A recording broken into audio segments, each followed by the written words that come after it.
Halo Sobat Antara, selamat datang di Redaksi Olahraga.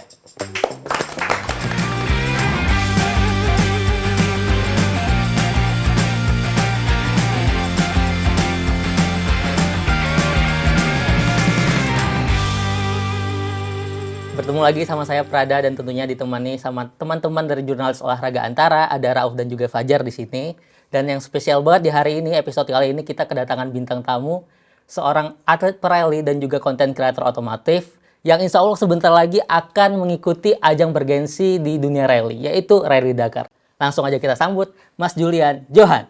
Halo semua. Halo Mas, apa kabarnya? Baik, alhamdulillah. Terima kasih sudah mau mampir ke Redaksi Olahraga. Sama-sama, terima kasih udah diundang nih ke sini nih. Ini kita manggilnya Mas JJ aja? Ya, Oke. silakan. Mas JJ, sebelum lebih jauh kita ngobrolin tentang Rally Dakar yang Mas akan persiapkan buat tahun depan, saya mau flashback dikit ke ajang event Asia Cross Country Rally ya, Oke. AXCR. Yang mana ini beberapa tahun belakangan ini Mas JJ ikuti dari 2003-2024. Kalau Ya. disimpulin ini Mas, apakah apa pelajaran yang Mas ambil di ajang AXCR ini sehingga Mas akhirnya memutuskan buat ikut ke Rally Dakar tahun depan? Oke, jadi memang saya ngikut AXCR ini dari 2023 dan 2024. Sebenarnya awalnya itu pas 2002 udah ke sana. Cuma waktu itu belum jadi peserta, saya hanya nemenin dan manajerin Mas Rifat Sungkar yang waktu Oke. itu udah duluan ke AXCR tahun 2022 gitu. Di situ sambil belajar juga kan, kurang lebih wah kalau mau jadi peserta gimana, aturan mainnya seperti gimana, itu yang sambil saya pelajarin di tahun 2022 itu. Akhirnya pas masuk tahun 2003, akhirnya saya bilang tuh ke beliau tuh, Mas, tahun depan boleh ya, gue nggak ngurusin lo nih, gue pengen banget bisa jadi peserta juga nih di AXCR. Ya mungkin kan lo tahu juga nih, gue kan punya mimpi bisa ikut Rally Dakar gitu. Sementara AXCR ini jadi salah satu jenjang yang realistis ya untuk awalan sebelum ke Dakar gitu. Iya. Dan Mas Rifat di situ support banget, dia paham banget. Jadi ya udah oke, berarti kita 2023 kita jadi kompetitor nih gitu kan, sama-sama peserta. Ya udah akhirnya 2023 ikut, 2024 ikut lagi AXCR. Harapannya ya di satu sisi sambil juga nimba ilmunya, pengalamannya, sambil juga menguatkan mental dan keberanian nih buat bisa nantinya ikutan Rally Dakar. Berarti bisa dibilang juga AXCR ini sebagai event batu loncatan dari Mas JJ juga ya? Iya, benar. Terus momentum Mas JJ itu yakin, oke nih tahun depan gue bakal ikutan Rally Dakar nih, pas momentumnya itu pas kapan ini Mas? Oke, jadi momentumnya persis abis selesai Rally Dakar yang 2025 ini, Januari kemarin. Jadi setelah itu, akhirnya saya mengeluarkan kenekatan saya untuk bilang, ya coba deh, kalau enggak kapan lagi gitu. Mendingan nyesel nyoba daripada nyesel nggak pernah nyoba sama sekali gitu. Jadi awal tahun ini, akhirnya saya ya udah kita bulatkan tekad nih dan lain-lain semua untuk bilang oke, insya Allah 2026 gua pengen bisa ikut Rally Dakar. Oh, gitu. Jadi mulai dari situ dan semuanya persiapannya paralel tuh. Jadi biasanya kan ada juga orang yang ya udah ngumuminnya nanti aja gitu ya sambil persiapan dulu. Cuma saya mikirnya kalau saya baru kasih tahunya belakangan akan sayang juga karena selama setahun ini, siapa tahu bisa jadi momentum yang bagus juga. Misalnya ada pihak yang mau support, atau misalnya ada opportunity lain yang terkait bisa berangkat Dakar gitu kan, yang bisa saya dapetin. Jadi saya ngasih tahuin dari awal tahun, walaupun saat itu kalau ditanya udah daftar, ininya udah, itunya udah. Belum sih, makanya ini sambil berjalan paralel, semuanya coba saya cari tahu gitu. Nah, Mas, yang perlu dipersiapin untuk ikut event turnamen itu apa aja sih, Mas, selain ke Rally Dakar ya? Oke. Apakah setting mobil dan lain-lain gitu-gitu? Oke, jadi kalau kita ngomongin mungkin secara umum balap gitu ya, memang kan pastinya kan dari faktor kendaraannya itu juga sangat penting, persiapan kendaraan, mastiin kelas yang kita ikuti itu regulasinya itu memang sudah diterapkan di mobil kita gitu kan. Cuma kalau untuk Dakar ini, akhirnya saya mikirnya dengan cost-nya yang akan besar, terus di satu sisi saya belum pernah ikutan sama sekali, kayaknya lebih baik untuk mobilnya mungkin saya sewa. Jadi bukan bangun mobil sendiri di sini terus dibawa ke sana, tapi sewa di Eropa yang mana mereka workshopnya udah langganan ikut Dakar. Jadi udah tahu mobilnya tuh bikinnya harus seperti gimana, bahkan mobilnya emang udah ada jam terbang ikut Dakarnya gitu. Jadi buat minimalisir resikonya lah gitu. Berarti tinggal nanti adaptasi dengan mobil ya Masnya sendiri? Benar. Mas, oke, tapi di Asia kan kita tahu tuh ada AXR. Di Indonesia sendiri tuh sebenarnya ada nggak sih Mas event rally raid ini untuk di Indonesia gitu kan? Oke, jadi Indonesia memang kalau kita bilang selama ini tuh motorsportnya itu sebenarnya beragam dan sangat bergairah menurut saya, baik roda 2 atau roda 4. Tapi memang kalau cabang rally raid ini belum ada. Sampai akhirnya di tahun 2025 ini beberapa alumni pembalap AXCR akhirnya menggagas untuk bikin event AXCR versi lokal nih, versi Indonesia gitu. Jadi rally raid versi nasional. Mereka berpikir, wah kalau misalnya di Thailand atau negara di sekitarnya bisa, kita di Indonesia juga pasti bisa lah. Kita secara alamnya juga nggak kalah. Track-track yang diadain atau di set di ICR kita juga bisa kok ngeset di Indonesia gitu. Jadi kenapa nggak kita coba aja gitu. Dan akhirnya di saat itu akhirnya para alumni ini termasuk salah satunya juga adalah Mas Rifat. Oke, kita bikin yuk versi Indonesianya yang dinamakan IRA atau Indonesia Rally Raid Adventure. Itu kapan Mas bakal dilaksanainnya? Nanti tanggal 3 sampai 6 Desember.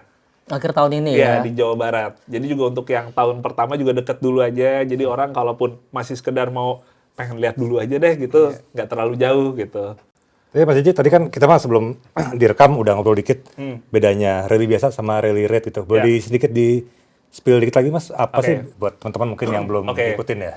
Jadi mungkin biasanya saya kalau misalnya ngejelasin untuk supaya gampang ya secara awamnya gitu, kalau rally yang mana kita tahu yang tingkat dunianya itu WRC, itu mayoritas menggunakan kendaraan seperti misalnya sedan atau hatchback gitu. Jadi saya kadang-kadang suka bilangnya ke yang awam, kalau rally pakai sedan gitu dan sejenisnya ya.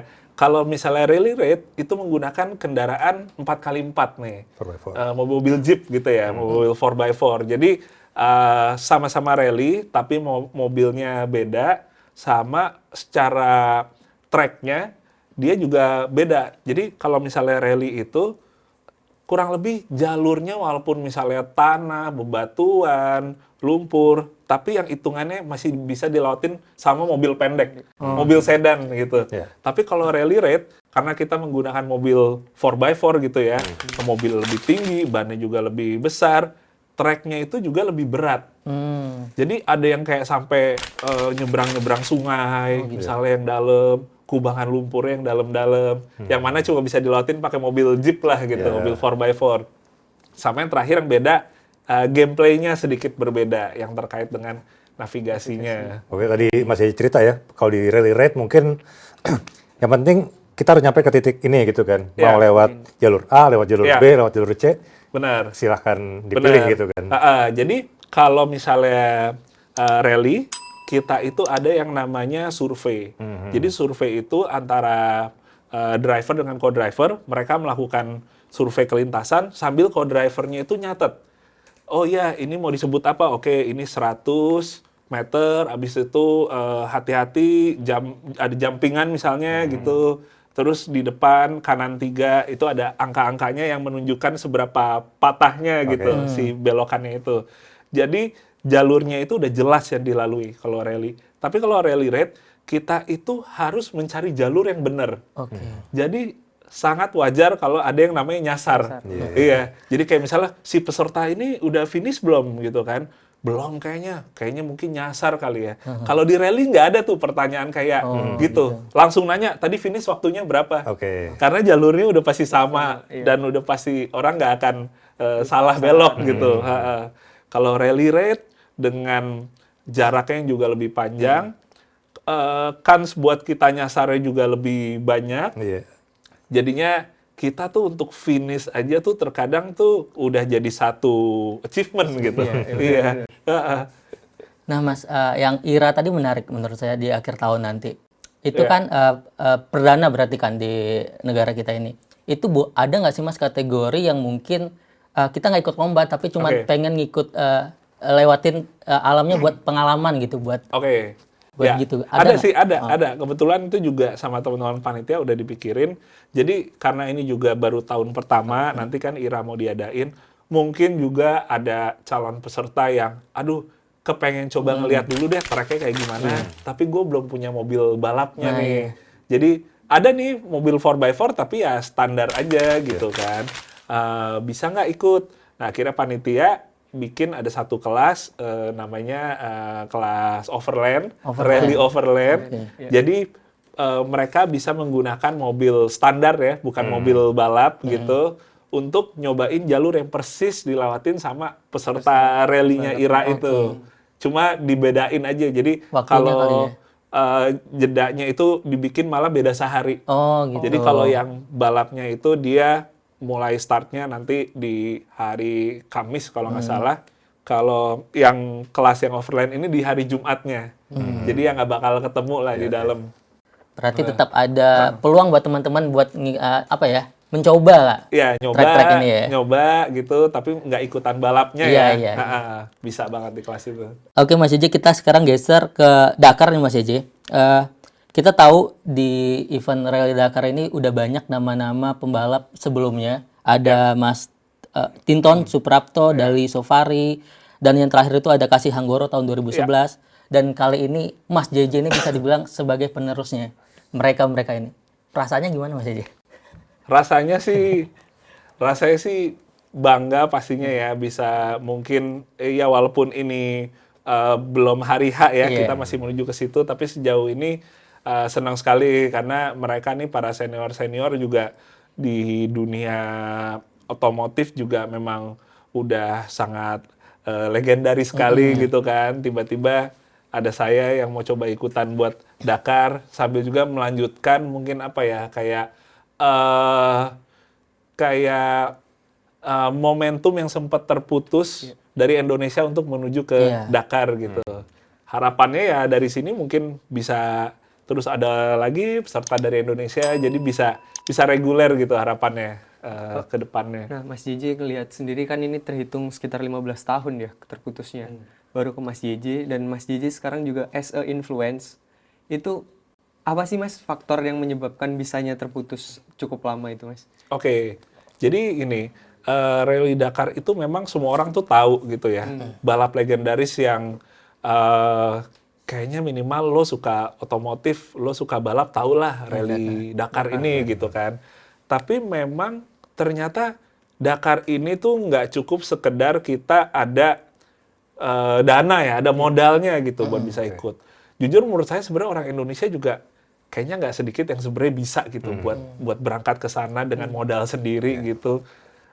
Tapi ternyata memang di satu sisi emang butuh ada keberanian, butuh ada kenekatannya juga gitu.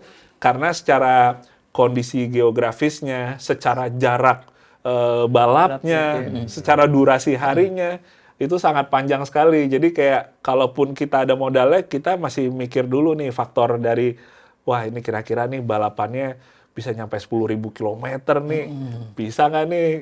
Apalagi di gurun pasir gitu ya.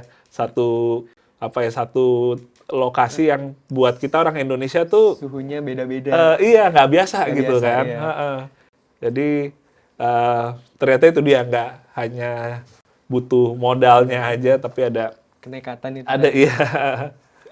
Nah, Mas JJ, persiapan Mas JJ ke sana udah sejauh apa, Mas? Karena kita tahu juga AXCR dan Rally Dakar ini sangat berbeda, tracknya berbeda. Itu kalau AXCR itu mungkin di tropis gitu kan, tracknya, dan ini di gurun pasir. Persiapan Mas JJ buat ke sana itu udah sejauh mana nih? Oke, jadi buat persiapannya ini saya dan tim melakukan beberapa kali testing ya, latihan gitu.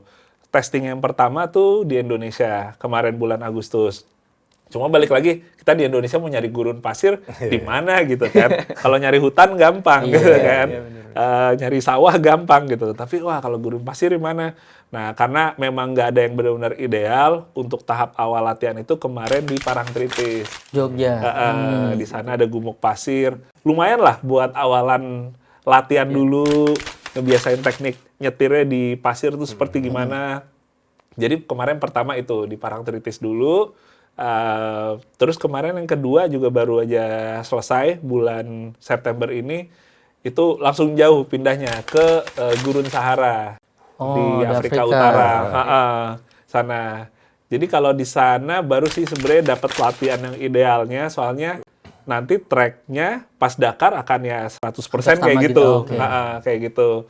Dan kemarin tuh sebenarnya pengalaman yang menarik adalah yang dipakai untuk latihan itu menjadi jalur yang aslinya dulu digunakan saat Paris Dakar dulu. Jadi kurang lebih rasain, oh ini dulu tuh yang dilewatin nih rute-rutenya gitu. Jadi dapat pengalaman tambahan itu sih. Itu dia. Jadi yang kedua itu tadi di Sahara. Mungkin nanti yang terakhirnya sih udah langsung di Saudi sih, mungkin seminggu sebelum event Dakarnya. Nah, itu dengan ini Mas JJ, mobil yang sama kah yang di Jogja dan di Sahara ini? Enggak, beda. Jadi karena mobilnya akhirnya saya memutuskan untuk nyewanya di Prancis. Akhirnya mobil itu emang pas latihan di Gumuk Pasir belum di ini karena terlalu jauh juga gitu. Jadi masih pakai mobil dari sini. Pas yang kemarin di Gurun Sahara, pas ke Maroko kemarin, itu baru pakai mobil yang saya sewa. Land Cruiser. Iya, Land Cruiser yang seri 100. Seri 100 ya. Ada alasan tersendiri nggak sih Mas J, kenapa akhirnya memilih menyewa ke tim Prancis dibandingkan memproduksi sendiri di dalam negeri gitu Mas? Oke, jadi mungkin alasan utamanya adalah untuk meminimalisir resikonya gitu ya.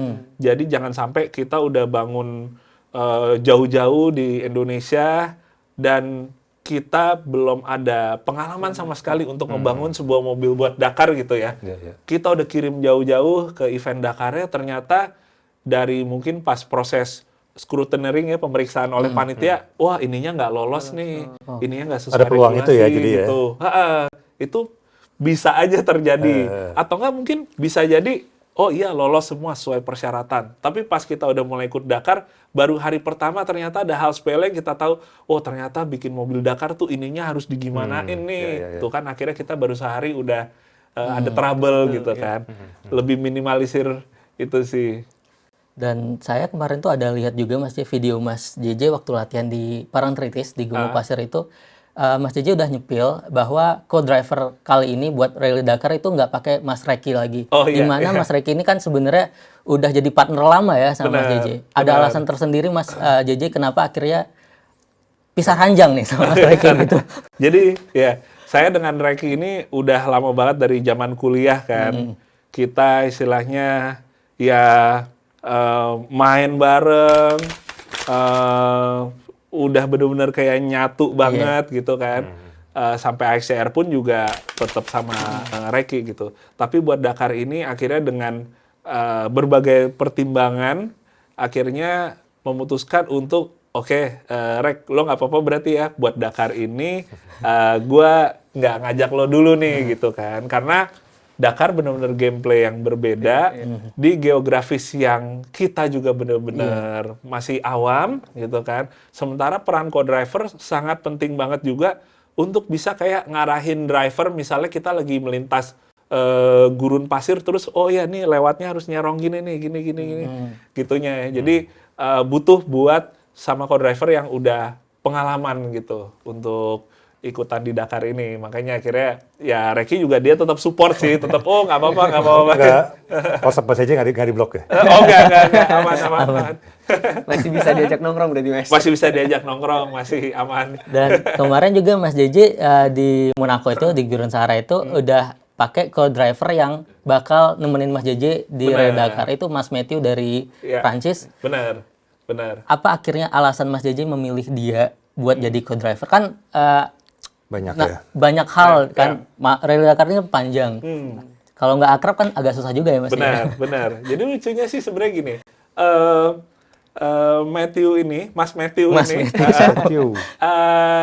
pertama dia itu memang seorang yang selain co-driver, dia juga cukup paham dengan mekanik.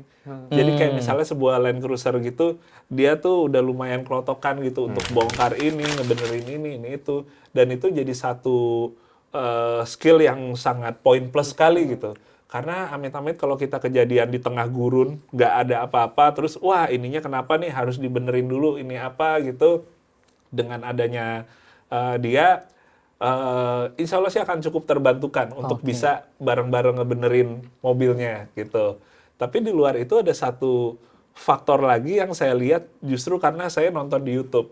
Jadi kebetulan dia di tahun yang sebelumnya itu berpasangannya itu sama seorang YouTuber dari Prancis juga. Jadi kontennya banyak lah. Kontennya Ada kemiripan ya. Kontennya banyak dan terus saya lihat, dia orang asik nih. Dia orang asik nih. Jadi sepanjang berepisode gitu, jadi kayak lumayan nyeklek kayak, wah kayaknya asik juga nih gitu sama dia. Dan yang samanya adalah memang dia itu istilahnya berada di satu rombongan dengan workshop tempat saya sewa mobil ini, gitu. Jadi ya udah nggak apa-apa. Gue juga ngerasa sepertinya klik buat di anak-anak bengkelnya juga. Oh ya dia memang deket dengan anak-anak bengkel itu. Jadi ya udah dengan Mas Matthew lah gitu. Approach beliau susah nggak Mas? Soalnya kan tadi Mas JJ bilang mudah ngeklik sama orang, terus juga punya segudang nilai plus. Kan mungkin juga Matthew ini didekati oleh calon peserta lain gitu. Approach-nya gimana Mas? Mudah kan? Jadi entah kenapa mungkin karena dibantu juga sama tim prinsipal dari bengkel ini juga kan di Prancis, dia yang bantu untuk sounding awalnya. Saya sebenarnya nggak tahu sih kayak dia akhirnya ngomongnya apa ya, speak-nya apa, tapi akhirnya mau sama saya gitu. Ya apa mungkin faktor, wah dia mungkin juga kayak nyari suatu pengalaman baru, wah ini sama orang dari Indonesia nih, negara di mana tuh ya? Oh, enggak, dia tahu. Cuma siapa tahu kayak dia nyari challenge dengan, ya udah kita coba berpasangan dengan yang mungkin tidak biasa lah hitungannya gitu. Ini kan tadi salah satu alasan Mas JJ rekrut Matthew, permesinan beliau udah ngelotok tadi kan. Ya. Maka untuk bagi yang awam biar paham gitu, jika trouble di Dakar hanya driver dan itunya yang boleh kutak-kutik. Jadi sebenarnya itu kalau kita ada teammate ya, mereka boleh kayak nyamperin juga untuk bantuin juga gitu kan. Tapi gimana pun juga kita harus ngesetnya itu saat terjadi trouble memang cuma hanya ada kita berdua aja. Karena di tempat yang kosong yang ini kan gitu. Ya pasti asumsinya hanya baru ada kita aja. Terlepas nanti ini bakal jadi satu kendala yang berat sampai harus manggil tim support gitu kan. Tapi kan akan berjam-jam sampai dia bisa nyamperin gitu. Jadi minimal yang ada di mobil itu ada yang punya skill mekanik lah gitu. Paling saya bantuin bagian gerecokinnya aja pakai kamera kan. Gimana bro? Aman bro? Masih aja ngonten ya. Di review. malah ngonten. Tapi asik sih, orangnya asik. Berarti Mas kan di tengah gurun tuh, berarti kemungkinan nggak ada sinyalnya tuh ada ya. Berarti itu kepantau sama dari tim Rally Dakar itu lewat apa Mas? GPS kah atau satelit? Benar, ada trackernya sambungnya ke satelit. Jadi di Dakar ini sekarang sih teknologinya udah canggih ya. Jadi dia selain trackingnya itu benar-benar real time, benar-benar akurat, mereka juga sampai punya ada tombol SOS-nya gitu. Tombol SOS-nya. Kalau misalnya itu dipencet itu berarti yang udah kaitannya tuh udah misalnya cedera parah gimana gitu kan. Itu nanti akan disamperin pakai helikopter dari panitia. Karena mungkin terjadi Mas ya. Maksudnya kan oke lah risiko teringannya mungkin nggak finish. Meninggal dunia mungkin kan? Secara mungkin nggak? Secara sejarah. Kalau secara sejarah dulunya sih banyak. Sewaktu masih safety-nya tuh belum seperti sekarang. Oke. Kalau sekarang tuh udah udah nggak seperti zaman dulu yang banyak kecelakaan fatalnya gitu sih. Cuma kalaupun kecelakaan fatal tuh lebih baik di motor biasanya. Oh gitu. Iya sih.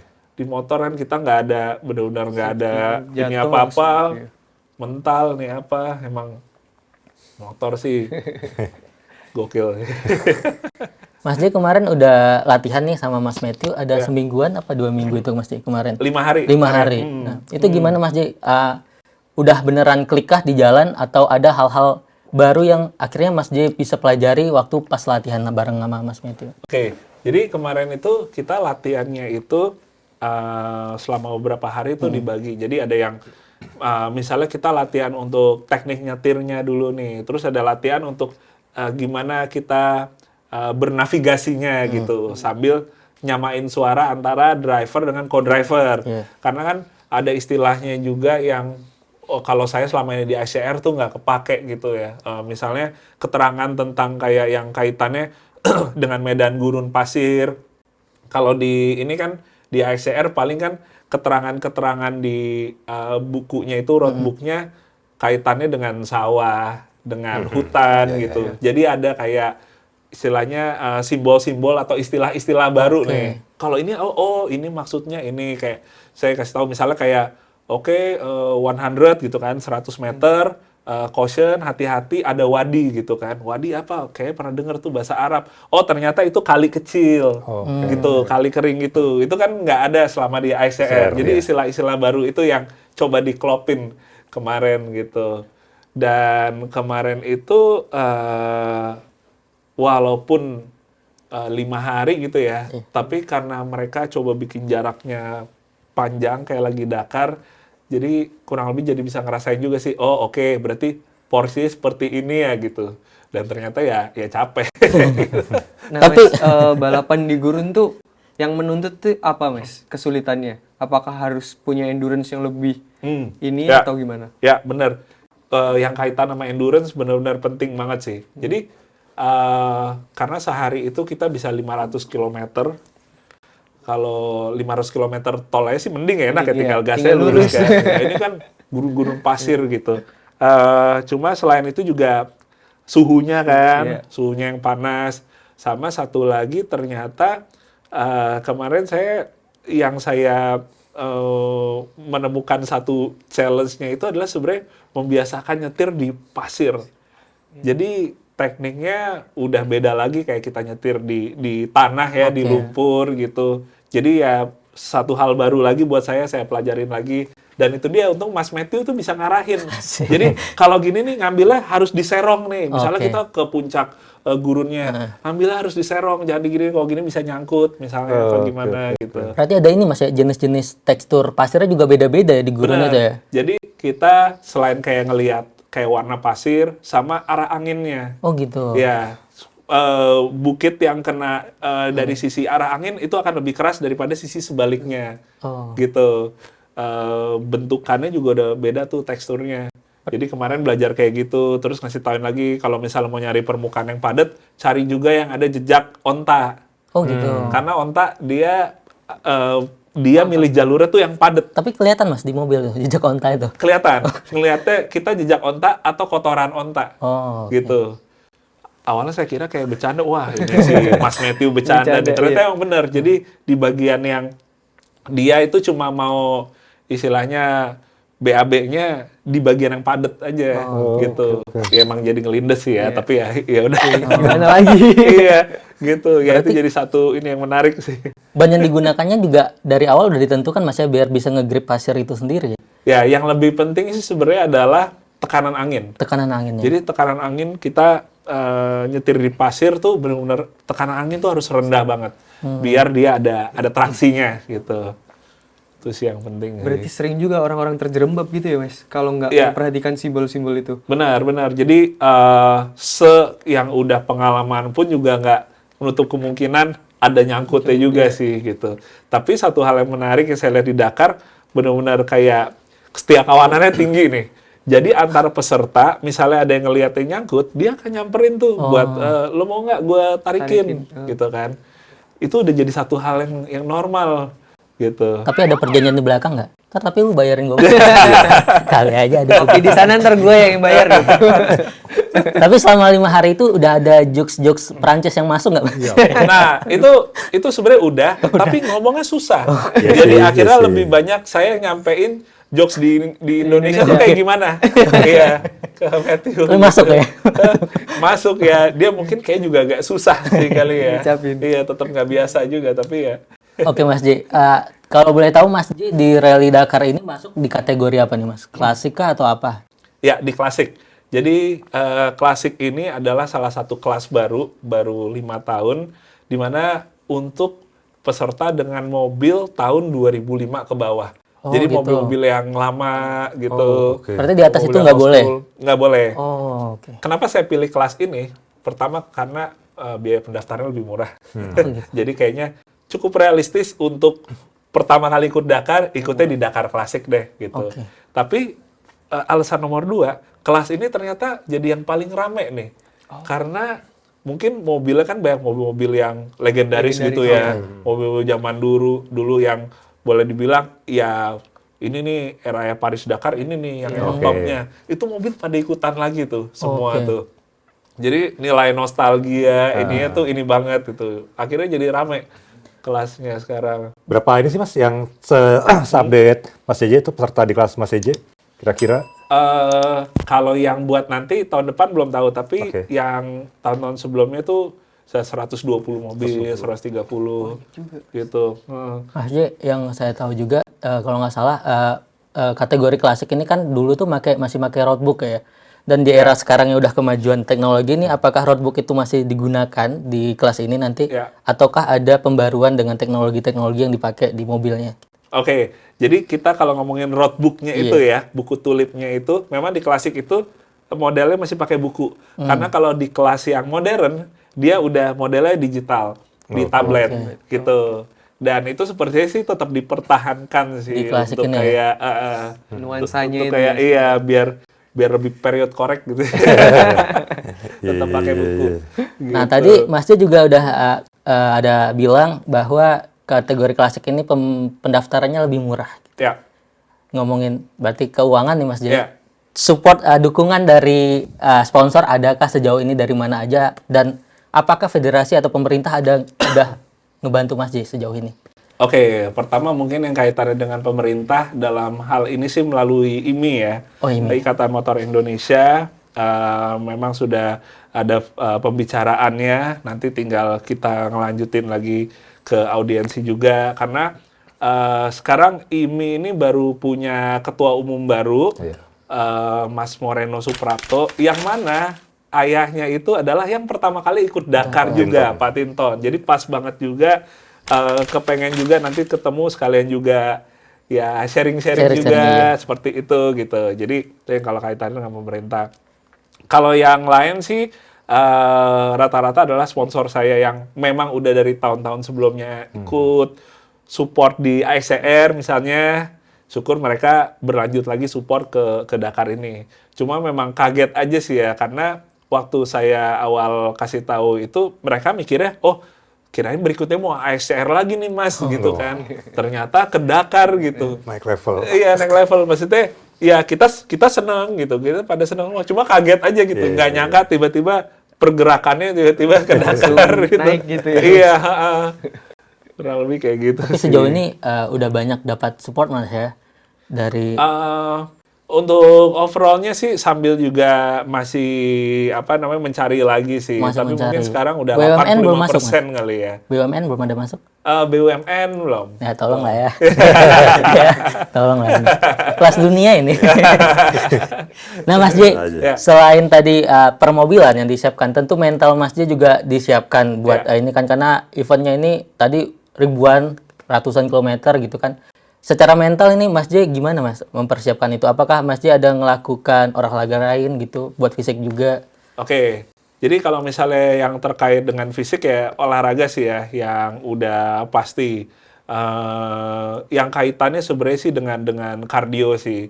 Dengan kardio, jadi dengan jarak yang panjang, salah satu yang penting adalah juga olahraga kardio gitu. Selain itu olahraganya lebih ke arah yang untuk nguatin bagian belakang, bagian punggung, Karena duduk tulang ya. ekor, Berjam-jam. yang kaitan sama itu sampai ke leher, gitu. Kalau yang kaitannya sama kayak misalnya kaki gitu ya, otot kaki atau tangan, lebih secukupnya aja gitu. Karena maksudnya juga ya kita nggak di Dakar pun, maksudnya di balap lain juga itu kan memang juga istilahnya bekerja semua kan. Cuma di Dakar ini yang bener-bener apa ya, kayak diajak kerja keras gitu ya, dari tulang punggung sampai ke leher sih, kurang lebih itu. Persiapan mental ada itu Mas? Mesti buat Mas JJ meditasi kah atau apa gitu misalnya Nggak ada. biar Tadinya istri chill ngajakin gitu. yoga, tapi aduh udah kamu aja deh itu. Iya. Nggak mau pilates juga Iya, nggak? enggak. Jadi kalau mental apa ya? Mungkin lebih ke ini aja kali ya. Gimana bisa menjaga mood dan apa istilahnya motivasinya tetap ada terus gitu. Karena kalau menurut peserta-peserta Dakar, kita akan ada yang namanya itu jenuh tuh. Pasti. Karena tiap hari balap panjang, nanti sampai ke pedoknya lagi kita udah malam gitu misalnya kan. Besoknya berulang lagi gitu lagi, akan ada rasa jenuh gitu. Rasanya benar-benar kayak udah jadi kayak robot aja tiap Pasti, hari, bener. pagi sarapan, oke, siap-siap pakai baju, start gitu. Jadi kalau saya kepengennya berusaha gimana tetap bisa ngejaga moodnya tuh biar tiap hari itu rasanya kayak baru hari Pertama ya. pertama lah gitu. Tipsnya katanya gitu sih. Tapi sulit juga sih pasti ya, kalau pagi udah lewat seminggu gitu pasti ya, aduh, Iya, kapan udah kelarnya wah, gitu. iya. Ketemu Matthew mulu aja. Iya benar juga. Iya benar tuh. Tapi Mas J, buat tim sendiri nih, Mas J apakah menggunakan tim yang sama di AFCR apa baru semua orang-orang yang dibawa ke sana? Jadi nanti baru Oh, baru semua. semua. Jadi di tempat saya sewa mobil di Prancis itu sekaligus juga kita di-provide untuk mekaniknya. Oke. Terus juga untuk apa namanya truck supportnya. Jadi udah kayak paket dari situ semua gitu. Berarti bisa dibilang yang dari Indonesia sendiri itu Mas JJ-nya doang berarti ya? Saya sama mungkin nanti adik saya yang ngevideoin. Oh, oke. Ada juga. Itu berdua itu. Sisanya Tim dari dari Prancis Prancis, gitu ya, dari Prancis. Tadi ke-skip Mas J, kan Mas J waktu latihan di sana kemarin saya ada lihat itu setir kiri ya. Kebiasaan kita ini Ya, setir kanan itu benar. ada kesulitan nggak Mas J? Dan selama setir kiri itu mungkin ada kesulitan, ada hal ekstrim lain nggak yang Mas J dapatkan ketika latihan dalam 5 hari itu? Oke, jadi yang kaitannya sama setir kiri, ya benar, itu juga ternyata jadi kesulitan juga. Jadi di rombongan bengkel tersebut, yang memang nyetirnya setir kanan tuh cuma saya aja. Oke. Jadi yang lain udah terbiasa lah, gitu. dengan nggak ada kiri ya? nggak ada masalah gitu. Nah saya dari awal tuh udah, aduh ini kayaknya bakal ini banget nih, kayaknya kagok banget nih gitu. Apalagi itu manual, jadi harus ngoper gigi yang kan. Mas JJ pakai manual tuh? Manual. Sementara kita biasanya ngoper pakai Tangan tangan kiri, kiri, ya. ini pakai tangan kanan gitu. Wah, nggak kebiasa banget. Jadi sering banget itu yang namanya saya ngegaruk si pintu sebelah Nyari ya? kiri, iya gitu. Iya gitu. Pas yang lihat di videonya kayak, aduh ini konyol banget sih. Lagi Refleks ya? gitu, iya refleks. Iya lupa gitu. Iya. Untung Mas Matthew nggak tahu, soalnya dia nggak bisa lihat kan. Iya. Tapi kalau dilihat video kayak Diledekin kali ya? Iya kayaknya kakak juga. Jadi ngebiasain itu tuh. Termasuk juga di jalan rayanya. Oke. Kita kan posisi di kanan Iya. tuh, Iya. posisi di kanan. Jadi pas udah di jalan raya, saya iring-iringannya tuh suka ketinggalan sama yang mobil-mobil latihan yang lainnya. Oh. Karena mereka udah kebiasa di kanan. Saya tuh posisinya tuh kayak nggak bisa ngepasin antara kurang ke kanan apa kurang ke kirinya gitu Iya sih, di kebayang jalan sih, raya kebayang. gitu. Belum lagi kayak misalnya ketemu kayak bunderan atau balik arah tuh, wah itu ini banget deh, kagok banget. Berarti Mas JJ ada bakal latihan lagi dong habis ini atau udah terakhir itu yang di Monaco? Nanti paling yang di Saudinya, mungkin seminggu sebelum Dakarnya, gitu. Oke, bakal latihan di Saudi. Berarti di lokasinya langsung atau Bukan di track Dakar ya, tapi udah di daerah tempat nanti startnya Dakarnya. oke. Gitu. Seminggu atau 2 minggu sebelum ya? Seminggu sebelumnya. Seminggu sebelumnya. Oke Mas JJ, ini arti rally Dakar itu sendiri, karena Mas JJ ini kan yang saya tahu dari orang tuanya udah emang pecinta otomotif banget gitu kan. Tapi dari Mas JJ sendiri nih, arti Rally Dakar itu apa sih Mas JJ? Buat saya Rally Dakar tuh seperti sebuah impian yang mana itu membuat apa yang saya lakukan selama ini tuh menjadi sebuah motivasi untuk mengarah ke sana gitu. Jadi kayak mungkin tiap orang mau hobinya apapun juga pasti ada kayak satu event ya atau satu hal yang boleh dibilang paling puncaknya yang mana kayak gua arahnya pengen ke sana gitu. Kalau saya yang suka dunia rally, suka dunia off-road, saya lihat Dakar ini adalah salah satu titik yang boleh dibilang menjadi mimpi, tapi gimana pun juga jangan cuma sekedar sampai kapanpun juga ya mimpi gitu. Jadi perlahan-lahan memberanikan diri untuk menuju ke sana gitu. Terlepas dari nantinya kita misalnya siapa yang dukung, pakai mobil apa ini apa, yang penting jalanin dulu deh. Soalnya kalau tarsok nggak gerak-gerak malah ya akhirnya jadi mimpi terus. Iya betul. Gitu. Dan Rally Dakar ini kan kalau di sepak bola mungkin ini kayak Piala Dunianya nih, tingkat tertinggi gitu kan. Benar. Mas JJ sendiri ada naruh target atau harapan tersendiri di Rally Dakar 2026 nanti, Mas JJ? Target sih sebenarnya finish sih. Finish ya? Finish, iya. Jadi itu sepertinya udah jadi satu achievement juga sih untuk bisa finish gitu. Jadi belajar juga dari para senior-senior di Indonesia yang udah sebelumnya ikutan di Dakar. Mereka hanya bisa di 1-2 hari awal, habis itu udah selesai. Jadi di situ saya ngeliatnya kayaknya untuk bisa finish aja nih nggak mudah nih. Ya, betul. Itu dulu deh yang coba ditargetin gitu, nggak usah muluk-muluk dengan prestasi, karena kembali lagi saya rasa juga masyarakat Indonesia melihatnya nih nomor satu bukan masalah ada orang Indonesia juara Dakar apa enggak, tapi bisa ada orang Indonesia yang mewakili lagi di kejuaraan Dakar. Oke, mungkin terakhir Mas J ini sebelum kita tutup, harapan Mas J terhadap industri olahraga ini, rally, dan juga pesan Mas J buat anak-anak muda yang mungkin punya mimpi buat juga bisa mencapai ke Rally Dakar ini, Mas J. Boleh, Mas? Oke.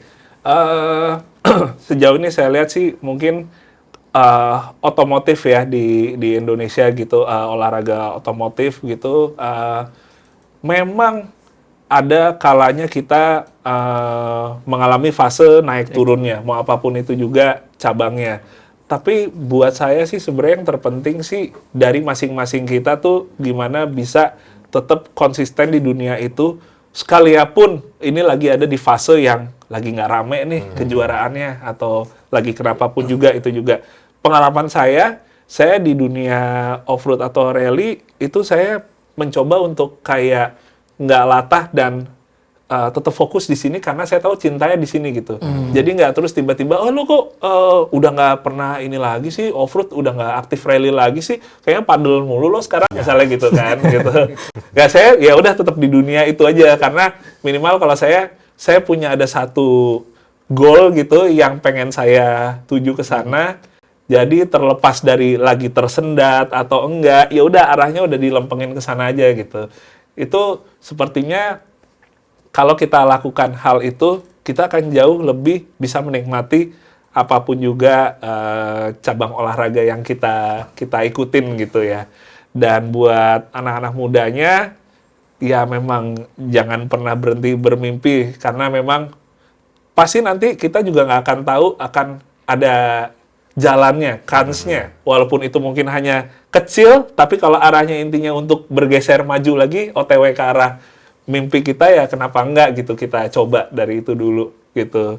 Jadi kayak misalnya saya sendiri, ya udah saya mulainya dari kejuaraan off-road. Kalau orang bilang tuh tarkam ya, antar kampung ya. Saya masih ingat pertama kali saya kejuaraan off-road, kalau nggak salah tahun 2004, itu modal tuh cuma 100.000 tuh. 50.000 pendaftaran, 50.000 beli premium saat itu, masih premium, gitu. Dan ya udah happy aja selama maksudnya kita emang kita senang dengan itu. gas dulu aja lah kalau orang bilang gitu. Jangan takut nanti kenapa-kenapa gitu. Pasti kita bisa ngadepinnya kalau emang kita benar-benar istilahnya udah punya tujuan yang jelas. Terima kasih Mas J atas obrolan yang sangat inspiratifnya. Saya penasaran nih sebenarnya apakah nanti setelah Dakar username-nya bakal ganti JJ Dakar gitu. Nggak ada yang tahu. Dan semoga semuanya berjalan lancar persiapannya dan hasilnya nanti membuahkan hasil manis di sana. Amin, Selamat. amin. Terima kasih juga. Dan buat Sobat Antara, jangan lupa baca berita olahraga langsung dari sumbernya hanya di portal antaranews.com dan saksikan episode lainnya di YouTube Antara TV Indonesia. Sampai jumpa.